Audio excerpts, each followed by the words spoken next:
Bonjour, c'est l'Ukraine qui est à la une de Réforme cette semaine. Le 24 février, ça fera 4 ans que le pays vit entre l'épreuve de la guerre et l'espoir. Nous avons recueilli sur place toute une série de témoignages. Un pasteur évangélique raconte comment son église reçoit beaucoup moins d'aide venant des États-Unis depuis la réélection de Donald Trump. Un responsable des églises ménonites en Ukraine parle aussi de leur engagement dans la guerre, ce qui n'est pas facile quand on sait que les ménonites sont avant tout des pacifistes.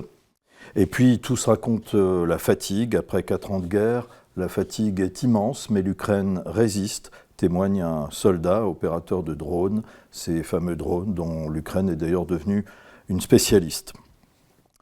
Et puis à lire aussi dans Réforme cette semaine un sujet plus joyeux, un reportage au carnaval de Rio, mais au sein d'un groupe de samba évangélique qui chante la gloire de Jésus sur des rythmes de samba.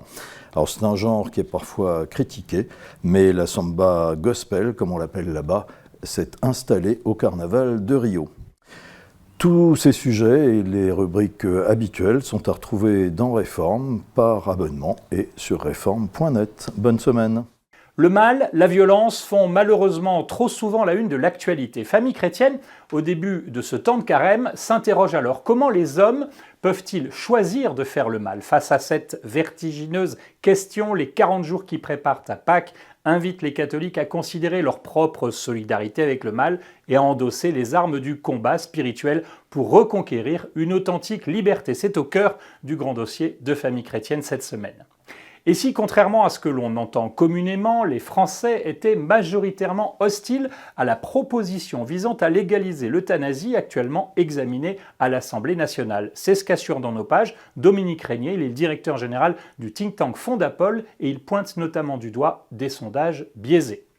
À l'occasion enfin de l'ouverture du Salon de l'agriculture, Famille chrétienne a rencontré des épouses d'agriculteurs. Vivre avec un agriculteur, c'est aussi épouser une terre. 3 femmes témoignent des joies et des difficultés rencontrées. Bonjour à tous, le pèlerin inaugure le carême cette semaine avec un long format original intitulé « Nourrir l'homme, nourrir l'âme ». Puisque le Salon de l'agriculture s'ouvre ce samedi à Paris, notre dossier s'intéresse à la question de la souveraineté alimentaire. Autrement dit, la France peut-elle nourrir la France?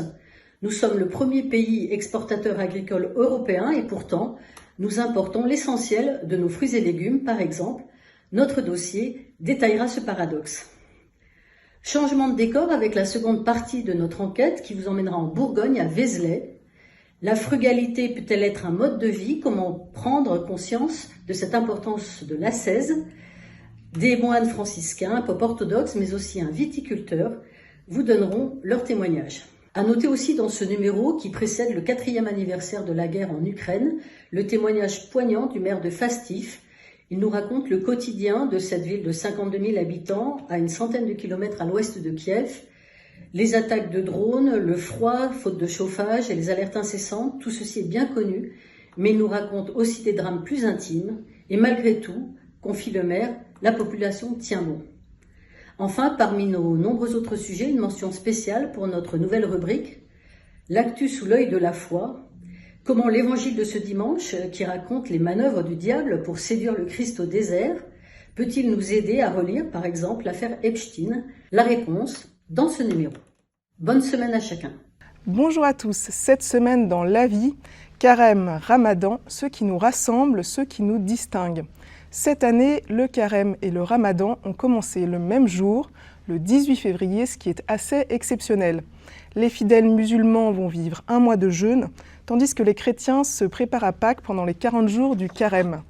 Mais ces 2 temps forts de leur foi respectifs sont-ils vraiment comparables? Quel est le sens du jeûne? Quel rapport à Dieu? Quel rapport à la communauté des croyants?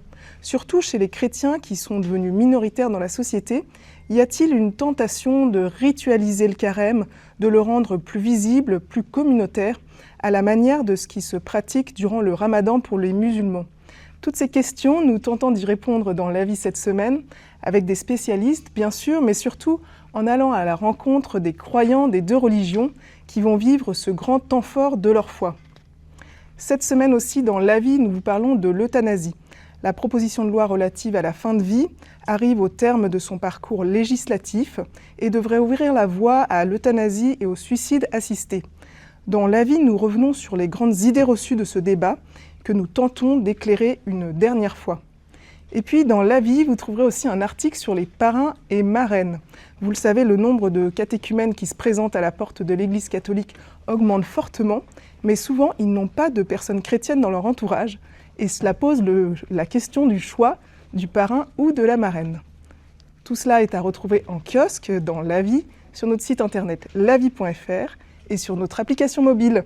Bonjour, événement en Italie. Durant un mois sont exposées au grand public les reliques de Saint François d'Assise à l'occasion des 800 ans de sa mort. Eh bien, France Catholique vous propose de comprendre pourquoi Saint François d'Assise a marqué l'histoire de la spiritualité à partir du XIIIe siècle, pourquoi il est un modèle qui enflamme toujours la jeunesse et ce que nous enseigne sa mort à l'heure des débats sur la fin de vie à l'Assemblée nationale.